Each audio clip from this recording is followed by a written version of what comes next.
Student ഉണ്ട്, എൻ്റെ ഒരുപാട് ഇപ്പോഴത്തെ കറണ്ട് സ്റ്റുഡൻ്റ് ഉണ്ട്, ഒരുപാട് സ്റ്റുഡൻസ് ഉണ്ട്. പിന്നെ ഏതെങ്കിലും നിലയ്ക്ക് നമ്മൾ രക്ഷിതാക്കളെ ബന്ധമുള്ള ഒരു ടീമിനെയാണ് അഭിസംബോധന ചെയ്യുന്നത്.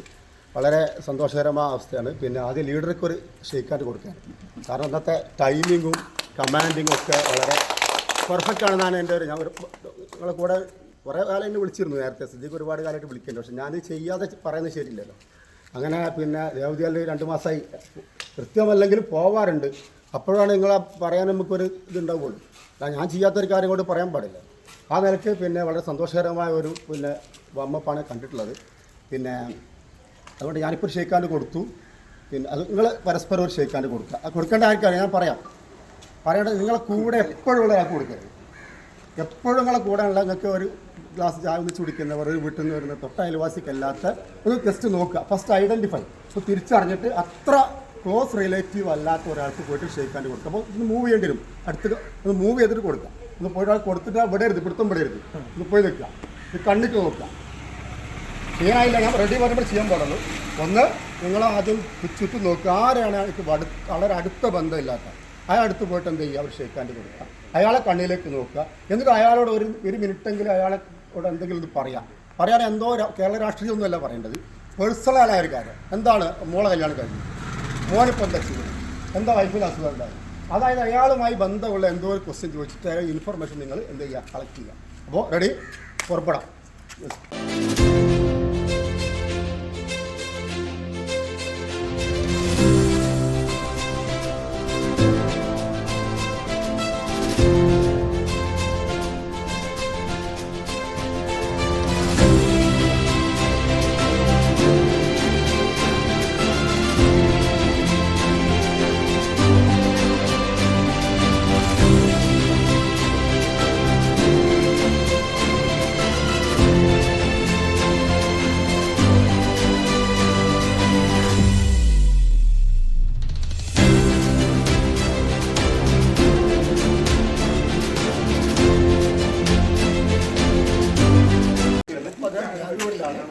പിന്നെ ബിസിനസ്സാണ്, ബേക്കറി ബിസിനസ്സാണ്. അദ്ദേഹത്തിൻ്റെ പെങ്ങളെ എനിക്ക് ഓർമ്മയുണ്ട്, ഞാൻ പഠിപ്പിച്ചിട്ടുണ്ട്. റംല, ഒക്കെ 3 കുട്ടികളുണ്ട്. മനാഫിന് 2 പെണ്ണും 1 ആണുമാണ്. ഇത്രയും കാര്യങ്ങളാണ് മനാഫുമായിട്ട് ഞാൻ സംസാരിച്ചത്. ഞാൻ ഓക്കെ ആണെന്നാണ് നമുക്ക് കിട്ടിയ വിവരം. ഓക്കെ, അപ്പോൾ നമുക്ക് പിന്നെ വിഷയത്തിലേക്ക് വരാം. പിന്നെ മഴ കൊണ്ടുവയ്ക്കേണ്ട ആവശ്യമൊന്നുമില്ല, അങ്ങനെ ചെയ്യാൻ പാടില്ല എന്നാണ്. അവിടെ ലീഡർക്ക് ഒരു ഷെയ്ക്കാൻഡ് കൊടുത്തു. ലീഡറെ കുറിച്ച് നല്ലൊരു അഭിപ്രായം പറഞ്ഞു, പോസിറ്റീവായ അഭിപ്രായം പറഞ്ഞു. ഇതുപോലെ നമുക്ക് എന്താവാം, നമ്മുടെ ഈ മെക്സവനിലെ എല്ലാ ആളുകൾക്കും എല്ലാവരോടും പോസിറ്റീവായിട്ട് നമുക്ക് ഡീൽ ചെയ്യാൻ പറ്റണം. എസ്പെഷ്യലി പ്രത്യേകിച്ച് നമ്മളെ വൈഫിനോട്, നമ്മളെ പ്രിയതമ, നമ്മുടെ മക്കളോടെങ്കിലും നമ്മൾ അറ്റ്ലീസ്റ്റ് ആദ്യം നമ്മൾ അവരോടൊരു പോസിറ്റീവായിട്ട് അത് രാവിലെ തന്നെ പോസിറ്റീവ് സ്ട്രോക്ക് കൊണ്ട് നമുക്ക് സ്റ്റാർട്ട് ചെയ്യാൻ പറ്റിയാൽ ആ കുടുംബമായിരിക്കും ഈ ഭൂമിയിലെ ഏറ്റവും മികച്ച കുടുംബം എന്നുള്ളത്. അത് രാവിലെ തന്നെ മോളോട് പോയിട്ട് മോളെ വിളിച്ചിട്ട്, പിന്നെ നമുക്കറിയാം, പിന്നെ നമ്മൾ വായിച്ചിട്ടുണ്ട്, പിന്നെ ശ്രീരാമൻ്റെ അമ്മ ശ്രീരാമനെ വിളിച്ചുണർത്തിയത് ഒരു പോസിറ്റീവ് സ്ട്രോക്ക് കൊണ്ടാണ്. അതൊക്കെ പറയാൻ പറ്റുമോ? നാളെ രാജാവാകേണ്ടവനാണ് മോനെ, എണീക്ക്. അപ്പോൾ ഒരു കുട്ടീൻ്റെ മനസ്സിലൊരു സ്വപ്നം ഇട്ട് കൊടുക്കുക, മോനെ നാളെ രാജാവാകേണ്ടവനാണ്, അതുകൊണ്ട് എണീക്ക്. അത് എപ്പോഴാണ് വിളിച്ചുകൊണ്ടത്? അതിരാവിലെയാണ് വിളിച്ചുകൊണ്ടത്. അതുപോലെ നമുക്ക് നമ്മുടെ മക്കളെ വിളിച്ചുകൊടുക്കാം, നാളെ ഫാറൂഖ് കോളേജിൻ്റെ പ്രിൻസിപ്പൾ ആവാനുള്ള ആൾ മോളോ, എണീക്ക്. ആ കുട്ടിയുടെ മനസ്സിലൊരു സ്വപ്നം ഇട്ട് കൊടുത്തു, നാളെ ദോഹയിലെ ഒരു കമ്പനിയുടെ CEO ആവാനുള്ള മോളോ, എണീക്ക്. നാളെ നെറ്റിൻ്റെ എക്സാം ഉണ്ട്, നെറ്റും കിട്ടണം, JRFും കിട്ടണം, മോനെ 21-ാം തീയതിയാണ് എക്സാം, എണീക്ക്. ഈ രീതിയിലുള്ള ഒരു സ്ട്രോക്ക് കുട്ടിയുടെ മനസ്സിൽ എന്നും രാവിലെ കൊടുക്കാൻ കഴിഞ്ഞാൽ ഉഷാറാവും. അപ്പോൾ നമ്മളെ വൈഫിന് എടീ കറി നന്നായിക്കണം, നല്ല രസമുണ്ട് ഈ കറി, ഇത് ആ രീതിയിൽ ഇത് പൊരിച്ചിട്ടാണ് കറി വെക്കണമെങ്കിൽ കുറച്ചും കൂടി, ഇത് വലിയുള്ളിക്ക് പകരം ചുവന്നുള്ളി ആയിട്ടിരിക്കണമെങ്കിൽ കുറച്ചുകൂടി ടേസ്റ്റ് ഉണ്ടാവും. ഈ രീതിയിലുള്ള ഒരു പോസിറ്റീവ് സ്ട്രോക്കോടുകൂടി നമ്മുടെ ജീവിതം തുടങ്ങുകയാണെങ്കിൽ വലിയ ഉഷാറുണ്ടാവുന്നത് മനസ്സിലാക്കുന്നത്. ഇവിടെ തുടങ്ങി എത്ര ബദറും ഒരു വർഷമായിട്ട് എനിക്ക് തോന്നുന്നു ഒരുപാട് നേട്ടം നമുക്ക് ഉണ്ടായിട്ടുണ്ടാവും അല്ലേ? 2 മാസമായിട്ട് എനിക്ക് നേട്ടമുണ്ട്. ആ ഒരു വർഷമായുള്ള നേട്ടങ്ങൾ 1-2 ആൾ വിളിച്ചു പറഞ്ഞാൽ തന്നോ, വിളിച്ചു പറഞ്ഞ നല്ല പോയിന്റ് ആണെങ്കിൽ ഒരു ഗിഫ്റ്റ് ഉണ്ടാവും. ആ ഹബീബ് പറയുന്നുണ്ട്, പറഞ്ഞു ഒരു ഗിഫ്റ്റ് കൊടുക്കണം, ഒരു മിനിറ്റ് ഹബീബിന് 1000 സമ്മാനം കൊടുക്കുന്നത്. ആ സമ്മാനം വൈഫിന് കൊടുക്കണം, ഇപ്പൊ തിന്നാൻ പാടില്ല. അപ്പോൾ ഒന്ന് തടി കുറഞ്ഞു, വയറ് കുറഞ്ഞു. യെസ്, ഇനി വേറൊരാൾ പോയിന്റ് പറയും, സാമൂഹികമായ കണക്ഷൻ ഏറ്റവും വലുതാണ്. നമ്മൾ ഈ ഒറ്റപ്പെടലിൽ നിന്ന് മോചിതരായിക്കൊണ്ട് രാവിലെ തന്നെ ഒരുപാട് വ്യത്യസ്തമായ രാഷ്ട്രീയമുണ്ട്, മതമുണ്ട്, ആശയങ്ങളൊക്കെ ഉള്ള ആളുകളുമായിട്ട് ഒരു ബന്ധം ഉണ്ടാക്കാൻ പറ്റിയത് വലിയ ഒരു കണക്ഷനാണ്. അടുത്ത പോയിന്റ് ഈ പറഞ്ഞ മാതിരി തന്നെ എല്ലാവരും രാവിലെ ഒരു ചിരിച്ചും കൊണ്ട് ഒരു പിന്നെ നല്ലൊരു ബന്ധമാണ്. അതിൻ്റെ അപ്പുറം എനിക്ക് ഈ വയറ്റിലൊക്കെ ഈ മുഴ ഉണ്ടായിരുന്നു, ഒരു മുഴ ഉണ്ടായിരുന്നു ഇവിടെ. ഞാൻ ഫീഡ്ബാക്കിൽ എപ്പോഴും പറഞ്ഞത് അത് ഇപ്പോൾ ഈ പിന്നെ യോഗ ചെയ്തതിൻ്റെ ശേഷം അത് തീരെ ഇല്ലാതായി. ഇപ്പോൾ തീരെ ഇല്ല, മറ്റേ ഭയങ്കര വേദന. Very good. അദ്ദേഹത്തിന് ഒരു അസുഖത്തിനുള്ള എന്തായി ഒരു ഭേദം ഉണ്ടായി എന്നുള്ളതാണ്. കൊടുക്കുന്ന സമ്മാനം കൊടുത്ത്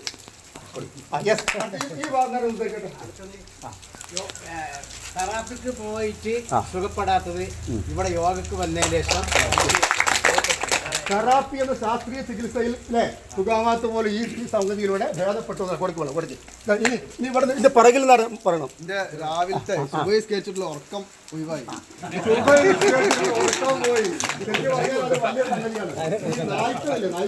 നായ്ക്കളാണ് സുബൈക്ക് തുടങ്ങുക. ആടുകൾ അങ്ങനെ തന്നെയാണ് നമ്മൾ ആടുകളെ കണ്ടാൽ പഠിക്കേണ്ടത്. ആടുകൾ രാവിലെ തന്നെ കൂട്ടിൽ നിന്ന് എണീറ്റ് ഇങ്ങനെ നിൽക്കും. നായ്ക്കളോ രാവിലെയാണ് ഉറങ്ങുക. അപ്പോൾ ആ സ്വഭാവം ഒഴിവായി വലിയൊരു ആയിൽ നിന്ന് മനുഷ്യരിലേക്കുള്ള ഒരു പരിണാമമാണ് ഉണ്ടായിട്ട്. സമ്മാനം കൊടുത്തു, അവൻ സമ്മാനം കൊടുത്തു. ഇവർ നേരെ പറയണ്ടേ? ശരി പറയണ്ടേ? ശാരീരികമായി നോക്കുകയാണെങ്കിൽ അലർജി പ്രോബ്ലംസ് കംപ്ലീറ്റ് ഒഴിവായിട്ടുണ്ട്. അതേപോലെ ശ്വാസത്തിന്റെ പവർ നമ്മൾ പവറായില്ലേ, അത് രണ്ടും പോയി. പിന്നെ മാനസികമായിട്ട് എനിക്ക് കിട്ടുന്നത് എന്താ പറഞ്ഞാൽ ഞാൻ നീരോൽപ്പാലായിട്ട് ഒരുപാട് കണക്ഷൻ വിട്ടിരുന്നു പണ്ട് ദേവതയിലായിരുന്നു. ഇപ്പോൾ ദേവതയിൽക്കാരനെ എന്നും വിളിക്കും, ഇവിടെ കൂടിക്കുക ഞാൻ അവിടെ കൂടില്ല. കാരണം ഇവിടെ എൻ്റെ കളിക്കൂട്ടുകാരെ പഴയ ആളുകളുടെ രണ്ടാമത് എനിക്ക് കിട്ടിയ ഒരു വലിയൊരു കിട്ടലാണ്, വലിയൊരു നേട്ടമാണത്. വേര് നഷ്ടപ്പെടാതിരിക്കാനുള്ള സ്ഥലത്ത് പറയണ്ടേ? ഞാൻ കുറേ കാലം നമ്മുടെ സ്വന്തം സ്കൂള് അച്ഛൻ്റെ സ്കൂള് അങ്ങനെ എത്രയോ കാലമായിട്ട് ഇവിടെ വന്നു പോയിട്ട് ഒരാൾ പിന്നെ പെട്ടെന്ന് ഇപ്പം എല്ലാ ദിവസവും വരാനുള്ളൊരവസ്ഥ എനിക്ക് ഉണ്ടാക്കി രാവിലെ തന്നെ. അച്ഛൻ്റെ സ്കൂളിലേക്ക് എന്നും വരാനുള്ള അച്ഛനെ ഓർക്കാന്നുള്ള വലിയ സംഗതി. എനിക്ക് ദേവതയിൽ അങ്ങാടി വരുമ്പോൾ ഫീലിംഗ് ആണ്. ദേവതയിൽ അങ്ങാടി വരുമ്പോഴത്തെ ഫീലിംഗ് ആണ്. പണങ്ങനെ ഓർമ്മ വരും. അതുപോലെ ഫീലിംഗ് ആണ്. കറക്റ്റ് ഞാൻ കൂട്ടിച്ചേർക്കാറുണ്ടോ? പൈസ എന്തോ പറയല്ലേ?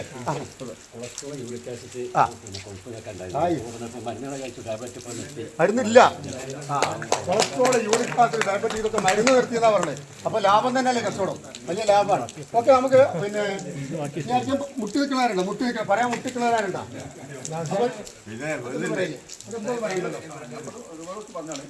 ഞാൻ കട്ടിയില്ലല്ലോ. മുട്ടുവേദനയുടെ പ്രശ്നമായിരുന്നു. ജോലി ചെയ്യുമ്പോൾ ഞാൻ ബാൻഡേജ് ഇട്ട് ഇവിടെ തുടക്കത്തിൽ ബാൻഡേജ് ഇട്ട് ജോലിക്ക് വന്നിരുന്നു. ഇപ്പോൾ പിന്നെ ആൾക്ക് ഒഴിവായി. അത് ഡോക്ടർ പറഞ്ഞത് മുട്ടിന് ഇൻഫെക്ഷൻ ചെയ്യണമെന്നത്. ആൾക്ക് ഒഴിവാക്കി ചെയ്യേണ്ടി വന്നില്ല. സർജറിന്റെ പൈസ ലാഭമുണ്ട്. എത്ര ലാഭം? 60,000 70,000 ലാഭമെന്ന് പറഞ്ഞു ഈ പരിപാടിക്ക്. അപ്പോൾ നമുക്കിനി ആ കൂട്ടിച്ചേർക്കും 2 പോയിന്റ്സ്. എൻ്റെ ഒന്ന് നിങ്ങൾക്ക് ചൊറുക്ക് കൂടിയില്ലേ, ഗ്ലാമർ കൂടിയില്ലേ? അത് വലിയൊരു പോയിന്റാണ്. ഗ്ലാമർ കൂടി, കബളൊക്കെ ഒന്ന് ഉഷാറായില്ലേ എല്ലാവരും? ഇതില്ലേ നേരത്തെ കണ്ട വസ്തുന്നല്ല, എല്ലാവരും മാറിയിട്ടുണ്ട്. രണ്ടാമത്തെ എനിക്കൊരു പ്രശ്നം തോന്നുന്നത് എൻ്റെ ബെൽറ്റിന് ഒരു ഓൾ കൂടി കുത്താണ്. അതാണ് പാൻറ് ലൂസായി, വയറ് കുറഞ്ഞതിൽ വലിയൊരു സംഗതി തന്നെയാണ്. പിന്നെ അപ്പോൾ തോന്നുന്നത് പിന്നെ കല്യാണത്തിലേക്ക് പോയാൽ നന്നായിട്ട് തിന്നാൻ പറ്റുന്നുണ്ട്. എൻ്റെ ഒരു ഇതാട്ടോ, നിങ്ങൾക്ക് ഉണ്ടോ അറിയില്ല. തൽക്കാലം കല്യാണത്തിന് ചിക്കൻ ബീഫൊക്കെ അടിക്കാൻ പറ്റുന്നുണ്ട്. കാരണം എന്താ, പിറ്റേ രാവിലെ അത് പോയില്ലേ? പിറ്റേന്ന് രാവിലെ അത് വർക്കൗട്ടായിട്ട് പോകുന്നുണ്ടെങ്കിൽ സാമ്പാർ മതി, സാധാ ചോറ് വേണം, വേണ്ട ആവശ്യമില്ല. എന്ത് കഴിക്കുക എന്നുള്ളത് വലിയ സംഗതിയായിട്ട് ഞാൻ കാണുന്നുണ്ടല്ലോ. ഓക്കെ, നമുക്കിനി ഞാൻ ചോദിക്കണത്, ഈ ഒരു നേട്ടം നമുക്ക് മാത്രം മതിയോ? നമ്മൾ ഉഷാറാണ്, രോഗങ്ങൾ മാറി. ഈ നേട്ടം നമ്മൾ എന്ത് ചെയ്യണം? ഒരു പ്രൊഡക്റ്റീവായി ഇപ്പം രാവിലെ ഇങ്ങനെ കുമ്മിടിപ്പുറം വരെ നടക്കുക, അവിടെ തിരിച്ചു നടക്കുക, രാവിലെ തന്നെ എണീറ്റിട്ട്. എനിക്ക് അവരോട് സഹതാപം തോന്നി. നിങ്ങൾ കുറ്റപ്പെടുത്തരുത്, ഞാൻ എൻ്റെ വീക്ഷണം പറയണം, ഞാൻ എന്തത് പറയണം, എൻ്റെ തോന്നി ഞാൻ പറയണം. അപ്പോൾ ആ നടക്കുമ്പോൾ എങ്ങനെ അയാളെ തടി നന്നാവുന്നു, പക്ഷെ വേറെ പ്രൊഡക്റ്റീവായിട്ട് സംഭവമില്ല. പ്രൊഡക്റ്റീവായിട്ടൊന്നുമില്ല എന്നുള്ള മഴ കൊള്ളരുത്. നമ്മൾ ഈ ചെയ്യുന്നതുകൊണ്ട് എന്തോ ഒന്ന് ഉണ്ടാവണം. നമ്മളെ ബോഡിയിൽ മാത്രമല്ല വേറെ എവിടെയെങ്കിലും ഉണ്ടാവും. അപ്പോൾ ഇതുപോലെ തടി നന്നാവുന്നതോടൊപ്പം തൊടി നന്നാവും. ഇത് ചെയ്യണം. ഇത് കഴിഞ്ഞിട്ട് ഇതിൻ്റെ കണ്ടിന്യൂ പൊസിഷൻ, ഇപ്പോൾ ഓരോന്നിനും കണ്ടിന്യൂ പൊസിഷൻ ഉണ്ടല്ലോ. ആ കണ്ടിന്യൂ പൊസിഷൻ എന്നുള്ളത് എന്താവണം? നമ്മുടെ മെക്സവൻ നിയോജകമണ്ഡലത്തെ ബ്രാഞ്ചിലെ എല്ലാവരുടെയും പറമ്പിൽ എന്ത് ചെയ്യണം? പ്രൊഡക്റ്റീവായിട്ടിരിക്കണം. ഇത് കഴിഞ്ഞിട്ട് എന്തെങ്കിലും ഒരു പുല്ലിറക്കുക, അതിൻ്റെ മുളക്കം കുത്തുക, ചക്കരകൻ കുത്തുക, അത് ചേമ്പ്, മഞ്ഞൾ, കൂവ, ഇങ്ങനെ എന്തെങ്കിലും ഒരു സാധനം ഉണ്ടാക്കിയിട്ട് അതിലെന്ത് ചെയ്യുക? കുറച്ചൊന്ന് വർക്ക് ചെയ്താൽ നിങ്ങളിപ്പോൾ പറഞ്ഞ എല്ലാ ഈ അബ്ഡോമൻ വൈബ്രേഷനും പിന്നെ ഇല്ലേ എന്താ പറയുക അക്യൂപ്രഷറൊക്കെ ഒന്ന് ഇരുന്ന് കൊമ്പിട്ടിരുന്ന് പുല്ലർച്ച മതി. ഒരു 5 കുളത്തലാൻ്റെ പുല്ലർച്ച എന്തായി ഈ സാധനങ്ങൾ കിട്ടും. അപ്പോൾ ഈ അഥവാ നീരുവെപ്പത് ഇല്ലാണ്ടായി പോയാൽ നമുക്ക് പറ്റുന്ന പണി. ഇല്ലാണ്ടായാലേ എപ്പോഴും ഒന്ന് ഞായറാഴ്ചയാണ്. ഒരുപാട് കാര്യം. അതുപോലെ വൈഫിനെ സഹായിക്കുക. നമ്മളെ വൈഫിനെ എന്തെങ്കിലുമൊക്കെ ഇപ്പോൾ തേങ്ങ വിളിക്കുക ഏറ്റവും നേരം 30 തേങ്ങ വിളിച്ച് പൊളിക്കാൻ പറ്റുക. പിന്നെ വേറെ ഒന്നും ചെയ്യണ്ട. 30 തേങ്ങ വിളിക്കുക, തേങ്ങ ചെറിയ വിളിക്കുക. അല്ലേ നമ്മളിങ്ങനെ ചെയ്യും. ഇപ്പോൾ ഇതിലിങ്ങനെ മറ്റേ ചാൻസില്ല, ടോ ജമ്പിൽ ഇങ്ങനെ പിടിച്ച് വിടണമെന്നാണ്. ഈ പിടിച്ച് വിടൽ തേങ്ങ ചെറിയ കിട്ടുന്ന സാധനമാണ്. അലക്കുക, വലക്ക കൈകൊണ്ട് 5 നമ്മൾ ബെഡ്ഷീറ്റ് അലക്കുമ്പോൾ മെഷീനോ വല്ലതും പിന്തുണയില്ല. അതുകൊണ്ട് ധൈര്യമായിട്ട് പറയാം. ഇങ്ങനെ 5 അടി അടിക്കുക, ഇടത്തേണ്ട 5 അടി അടിക്കുക. പിന്നെ കുത്തി തിരുമ്പോൾ അടിച്ചു തരുമ്പോൾ ഈ കുത്തി തിരുമ്പോൾ ശരിക്കും വയറിനൊരു എക്സസൈസാണ്. കുത്തി തിരുമ്പോൾ അതിനെ ഇങ്ങനെ പ്രസ് ചെയ്യുക. മാവ് പൊടി പെണ്ണുങ്ങൾ പൊടി വെച്ചാൽ പൊടി കുഴച്ചാൽ കിട്ടുന്ന വലിയ സാധനം. എൻ്റെ അമ്മക്ക് ഇപ്പം ഞാൻ കൊടുക്കുന്ന എക്സസൈസ് അതാണ്. നിങ്ങൾ പൊടി കുഴച്ച് കൊടുത്താൽ മതി. അത് പൊടി കുഴച്ച് കൊടുക്കാനുള്ള സംഗതിയാണ്. അപ്പം ഇങ്ങനെ ഒരുപാട് സംഗതി നമ്മുടെ വൈഫിനും നമ്മുടെ റിലാക്സേഷൻ കിട്ടേണ്ടതുണ്ട്. മാത്രമല്ല സമൂഹത്തിന് ഉപകാരം കിട്ടുന്ന മെക്സവനുമുണ്ട്. നമ്മളിങ്ങനെ ബദറും ഇങ്ങനെ ബൈക്ക് ഓടിച്ച് പോകുന്നു. മെക്സവൻ കഴിഞ്ഞിങ്ങനെ പോകാം. ഞായറാഴ്ച ഇടുന്ന പോകണി അക്ഷയ പോണില്ല. പോണ വഴിയിലൊരു വളവിലൊരു കുഴിയുണ്ട്. ആ കുഴി നോട്ട് ചെയ്യാം. തിരിച്ചു വരുമ്പോൾ തൊടിയിലൊന്നും അറിഞ്ഞാൽ ഒരു മാവിന് ചുറ്റും നടന്നു നോക്കുമ്പോൾ അവിടെ കണ്ടാൽ മുമ്പ് ഓളോപിക്സ് പൊട്ടിച്ചിട്ടുണ്ടാവും. ആ സാധനം ചാക്കിലാക്കുക. എന്നിട്ട് വണ്ടീൻ്റെ മുന്നിൽ വെച്ചിട്ട് എല്ലാ കുഴി എന്താക്കുക അങ്ങോട്ട് മൂടുക. അപ്പോൾ എന്തായി അതിൽ കൂടെ പോകുന്ന ഒരുപാട് വണ്ടികളുണ്ടാവും. ആ വണ്ടികളുടെയൊക്കെ ആളുകൾ ആ പുണ്യം അവരറിയുന്നില്ല ബദറാണ് ചെയ്തത്. പക്ഷേ ഒരുപാട് പുണ്യം നമ്മൾ അറിയാണ്ട് നമുക്ക് കിട്ടും. ഇങ്ങനെ ഞാൻ പറഞ്ഞു വരുന്നത് നമ്മളെ കൊണ്ട് നാടിൽ ഇവിടെ ഒരു വളവുണ്ട് നമ്മളെ വീടിൻ്റെ മുമ്പിൽ. അവിടെ കുറേ പുല്ലാണിപ്പൊന്തം ഇങ്ങനെ എന്തായുണ്ട് ദൃഷ്ടി ഒരു ഡ്രൈവറുടെ ദൃഷ്ടിക്ക് വിഘാതമായി നിൽക്കുന്നുണ്ട്. അപ്പോൾ ഒരു അയാളായിട്ട് വെറുതെ നടക്കുക ഞായറാഴ്ച വണ്ടി മുമ്പിൽ വെച്ചാൽ മതി. എന്നിട്ട് അതാണ് വീശി കൊടുക്കുക. അപ്പോൾ ഞാൻ പറഞ്ഞു വരുന്നത് ഇങ്ങനെ അറിയാതെ കിട്ടുന്ന ഒരുപാട് കൂലികൾ മെക്സവനിലൂടെ നമുക്ക് കിട്ടുന്ന ഞാൻ പറഞ്ഞു. കാരണം ഇത് പ്രത്യേകിച്ച് ഇപ്പോൾ പറയാനുണ്ട് മുഹമ്മദ് നബിയുമായി ബന്ധപ്പെട്ടുള്ള ചർച്ചകൾ നടക്കുന്ന ഒരു മാസം. അപ്പോൾ പ്രവാചകൻ്റെ ഒരുപാട് മാതൃകകളുണ്ട്. അതിൽപ്പെട്ടൊരു മാതൃകയാണ് ഭാരം ഏറ്റിക്കൊണ്ടുപോവുക. ആരാന്ന് പോലും അറിയാത്തവരുടെ ഭാരം ഏറ്റിക്കൊണ്ട് ആൾ വീട്ടിൽ കൊണ്ടുപോയി കൊടുക്കുക. റേഷൻ പിടി അരി വാങ്ങിയിട്ട് അവിടെ കൊണ്ടുപോയി കൊടുക്കുക. അദ്ദേഹത്തിൻ്റെ അനുചരന്മാർ അങ്ങനെ വീട്ടിൽ പോയിട്ട് അറിയും കൂടില്ല. അവിടെ പോയി അടിച്ചേറി കൊടുക്കുക, പശുവിനെ ഒട്ടകത്തെ കറന്നു കൊടുക്കുക. ഇങ്ങനെ ചെയ്യുന്ന ഒരുപാട് സേവന പ്രവർത്തനങ്ങൾ കൂടി നമുക്ക് മെക്സവനിലൂടെ ഉണ്ടാക്കിയെടുക്കാൻ സാധിക്കണം എന്നാണ് എനിക്ക് സൂചിപ്പിക്കാനുള്ളത്. അതോടൊപ്പം തന്നെ നബി തിരുമേനിയുമായി ബന്ധപ്പെട്ട ഒരുപാട് ചർച്ചകൾ നടത്തും. പക്ഷേ അദ്ദേഹത്തിൻ്റെ അടുക്കളയെക്കുറിച്ച് എന്താ നമുക്ക് അഭിപ്രായം? പ്രവാചകൻ്റെ അടുക്കള നമ്മൾ പഠിക്കണത് പ്രവാചകൻ്റെ അടുക്കളയിൽ കണ്ടിന്യൂസ് ആയിട്ട് 3 ദിവസം തീ പുകഞ്ഞില്ല എന്നാണ്. ഞായർ തിങ്കൾ ചൊവ്വ 3 ദിവസമാണ്. ഇതിൽ 3 ദിവസം അടുപ്പ് തീ എരിഞ്ഞില്ല. എന്താ സംഭവം? പട്ടിണി ആയതുകൊണ്ടാണ്. പട്ടിണി ആയിരുന്നു 1. 2 എന്താണ്? അദ്ദേഹം ഒന്നും കഴിക്കാണ്ടിരുന്നതാണോ? അല്ല, ഡ്രൈ ഫ്രൂട്ട്സ് ഈത്തപ്പഴം കഴിച്ചിരുന്നു.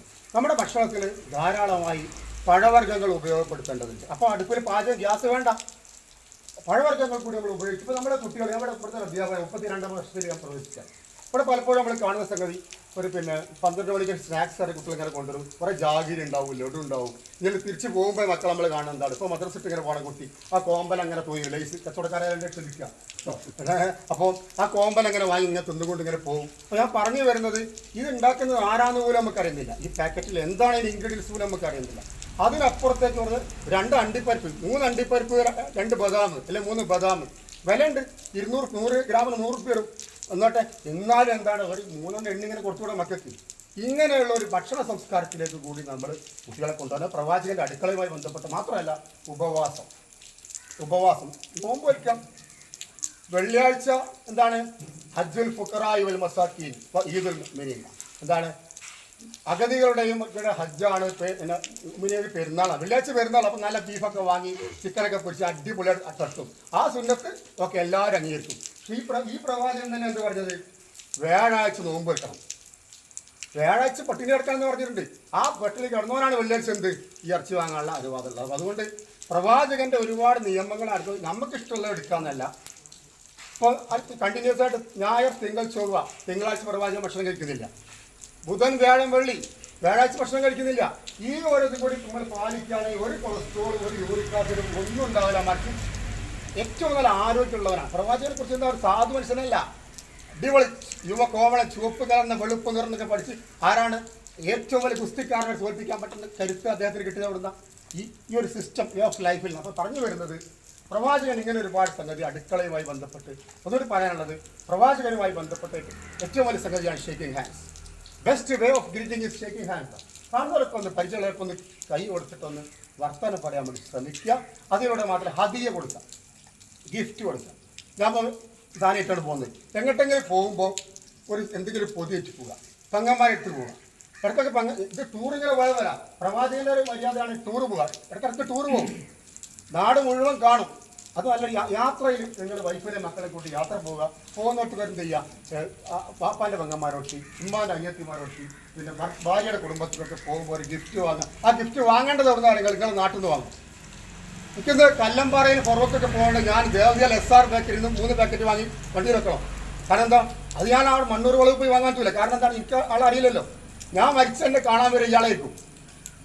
നമ്മുടെ നാട്ടിലെ കച്ചവടക്കാരിൽ നിന്ന് സാധനം വാങ്ങിയിട്ട് വേണം വിരുന്ന് പോകാൻ. അത് പ്ലാൻ ചെയ്തിട്ട് വേണം. ഇപ്പം ഞാൻ ഈ സാധനം SR ബേക്കറിയിൽ നിന്ന് വാങ്ങി വരുന്നത്, ഇത് പരസ്യമല്ല കേട്ടോ, SR ബേക്കറിൻ്റെ പരസ്യം പറഞ്ഞു വരും. നാട്ടിലെ ഇപ്പം നമ്മൾ പത്തിരിപ്പൊടി വാങ്ങുകയാണെങ്കിൽ നമ്മൾ അടുത്തുള്ളൊരു പത്തിരിപ്പൊടി, ഇപ്പം ഞാൻ മെസ്സ ജാസ്തി വാങ്ങുള്ളൂ, 25 വേറെ ഇല്ലാത്തതുകൊണ്ട് കേട്ടോ. അപ്പോഴത്തെ അപ്പോൾ ഈ രീതിയിലേക്കുള്ള ഒരു പ്ലാനിങ്ങിലൂടെ നമ്മൾ കാര്യങ്ങൾ മുന്നോട്ട് പോകണം. അതോടൊപ്പം തന്നെ പിന്നെ നമ്മൾ നേരത്തെ പറഞ്ഞല്ലോ, അച്ഛനെ ഓർക്കുക. ശരത്ത് പറഞ്ഞത് എനിക്ക് പറയാനുള്ളത്, നമ്മൾ പിന്നെ പ്രവാചകൻ കരഞ്ഞിരുന്നു എന്നാണ്, എന്നും കരഞ്ഞിരുന്നു എന്നാണ്, ശ്മശാനത്തിൽ പോയി കരഞ്ഞിരുന്നു. അപ്പോൾ ഞാൻ എന്ത് ചെയ്യണം, നമുക്ക് അച്ഛനെ ഓർമ്മ ഉണ്ടാകുമ്പോൾ അച്ഛൻ്റെ ശവകുടീരത്തിൽ ഇപ്പോൾ ഒരു സിനിമ കണ്ടത് ഓർമ്മയുണ്ട്, മാണിക്കക്കല്ലാണെന്ന് തോന്നുന്നുണ്ട്. പൃഥ്വിരാജിൻ്റെ ഒരു അവാർഡ്, അധ്യാപക അവാർഡ് കിട്ടുന്നുണ്ട്. അദ്ദേഹം സമ്മാനം വാങ്ങാൻ വേണ്ടി ഇങ്ങനെ വരുമ്പോൾ എല്ലാവരും റെഡിയാണ്, പക്ഷെ സമ്മാനം അദ്ദേഹം കാണില്ല. അദ്ദേഹം എവിടെയെന്ന് അറിയും, അച്ഛൻ്റെ കുഴിമാടത്തിൽ പോയിട്ട് പ്രാർത്ഥിച്ചിട്ടാണ് വരുന്നത്.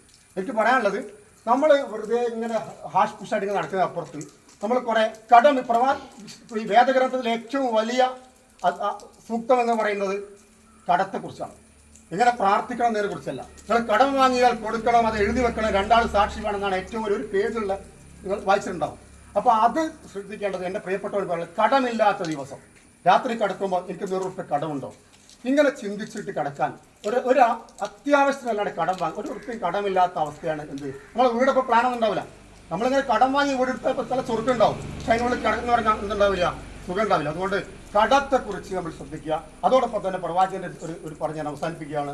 ദേഷ്യം പിടിച്ചാൽ എന്ത് ചെയ്യണം? ദേഷ്യം പിടിച്ചാൽ നമുക്ക് ദേഷ്യം വരും, ഉറപ്പാണ്. പെണ്ണുങ്ങളോട് ദേഷ്യം വരും. കുട്ടിപ്പോൾ LP സ്കൂൾ അധ്യാപകനാണെങ്കിൽ കുട്ടിയോടൊക്കെ ദേഷ്യം വരും. പരമാവധി ഞാൻ ദേഷ്യം വരാതിരിക്കാൻ നോക്കുന്ന മനുഷ്യരാണ്. അതുകൊണ്ട് തന്നെ എൻ്റെ കുട്ടികൾക്ക് വെള്ളക്കുപ്പാട്ടിങ്ങോട്ട് വരാൻ പറ്റില്ല. കാരണം വെച്ചാൽ അത് തൂങ്ങി, മക്കളെ അവിടെ തൂങ്ങി വെച്ചെടുക്കും. ദേഷ്യപ്പെടാതിരിക്കാൻ കാരണം പ്രവാചകൻ പറഞ്ഞു, നിങ്ങൾക്ക് ദേഷ്യം ഉണ്ടാവുകയാണെങ്കിൽ നിൽക്കുകയാണെങ്കിൽ നിങ്ങൾ എന്ത് ചെയ്യണം? ഇരിക്കണം. ഇരുന്നിട്ട് ദേഷ്യം പോലെ നിങ്ങൾ കിടക്കണം. ഇല്ല നിങ്ങൾ എന്ത് ചെയ്യണം? ഒന്ന് അബ്ലൂഷൻ വുളു ചെയ്ത് വരണമെന്നാണ്. മുഖം കൈ കണ്ണും കാലൊക്കെ കഴുകി വന്നാൽ റെഡിയാവും. അപ്പോൾ അതുകൊണ്ട് ഇത്രയും പറഞ്ഞാൽ അവസാനിപ്പിക്കുക. പറഞ്ഞു വരുന്നത്, പ്രിയപ്പെട്ടവർ, നമ്മൾ പിന്നെ കടമില്ലാതെ എൻ്റെ മകനെ ഞാൻ മരിച്ചു പോകുമ്പോൾ ഇദ്ദേഹത്തിൻ്റെ പേരിലുള്ള എല്ലാ സാമ്പത്തികമാണ് ഇദ്ദേഹത്തിൻ്റെ മോൻ ഹാദിയാമിൻ ഏറ്റെടുത്തു എന്ന് പറഞ്ഞ് ഈ സാധിക്കണമെന്ന് അറിഞ്ഞിട്ടുണ്ടാവില്ല ഞാൻ കടം വാങ്ങിയത്. അതുകൊണ്ട് വളരെ ലളിതമായി സിമ്പിളായിട്ട് പ്രവാചകൻ്റെ നോമ്പിനെ കുറിച്ച് ഒരു വാക്ക് കൂടി പറഞ്ഞ് അവസാനിപ്പിക്കുകയാണ്. ഒന്ന്, അത്താഴം അത്തിപ്പഴത്തോളം എന്നാണ് പ്രവാചകൻ. വളരെ ശ്രദ്ധിക്കേണ്ടതാണ്. അത്തിപ്പഴം നമ്മളിവിടെ ഇല്ല, നമുക്കൊരു നെല്ലിക്ക മതി. ഒരു നെല്ലിക്കയും 5 ഗ്ലാസ് വെള്ളം കുടിച്ചാൽ നമുക്കൊരു വൈകുന്നേരം നീലം വാങ്ങി, നമ്മുടെ നാട്ടിലെ പഴം ഏതോ ഹിമാചൽ പ്രദേശിലെ ആപ്പിൾ എന്നാലും നമുക്ക് എന്തുണ്ടാവില്ല, ഗുണം കിട്ടും വിചാരിക്കണ്ട.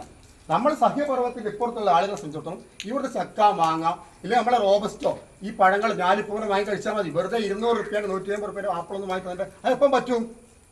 ഗസ്റ്റ് വരുമ്പോൾ അല്ലെ വിരുന്ന് പോകുമ്പോൾ അതൊക്കെ ചെയ്യാനില്ലാണ്ട് എന്നും ഇങ്ങനെ നമ്മുടെ പെരയിൽ എന്തുണ്ടാവരുത്, പെരുന്നാൾ ആവരുത്. കുട്ടികൾക്ക് എപ്പോഴും സ്റ്റോർ റൂമിൽ ഭക്ഷണ സാധനം അവൈലബിൾ ആകാൻ പാടില്ല. കുറച്ച് റോഹിംഗ്യൻ അഭയാർത്ഥികളെ കുറിച്ച് ഗസയിലെ കരയുന്ന കുട്ടിയുടെ ഫോട്ടോയും വീഡിയോ ഒക്കെ നമുക്ക് കാണിച്ചു കൊടുക്കുക. അപ്പം എന്തായി, മാസം ഒരു 6000 രൂപ 7000 രൂപ കൊണ്ട് ജീവിക്കാൻ പറ്റും. ബാങ്കിൽ ഇഷ്ടം പോലെ ബാലൻസ് ഉണ്ടാവും, 1 രൂപ കടം ഉണ്ടാവില്ല. നോമ്പിന് ഏറ്റവും ചെലവ് കുറഞ്ഞ മാസം, ഏറ്റവും 6000 രൂപ വെറും അത്താഴ, ഒരു നെല്ലിക്ക, 2 ഈത്തപ്പഴം, കുറച്ച് പച്ചവെള്ളം, തേങ്ങാപ്പൂള്. നമ്മുടെ നാട്ടിൽ ഏറ്റവും കഴിക്കേണ്ട ഫ്രൂട്ട് എന്താണ്? തേങ്ങയാണ്.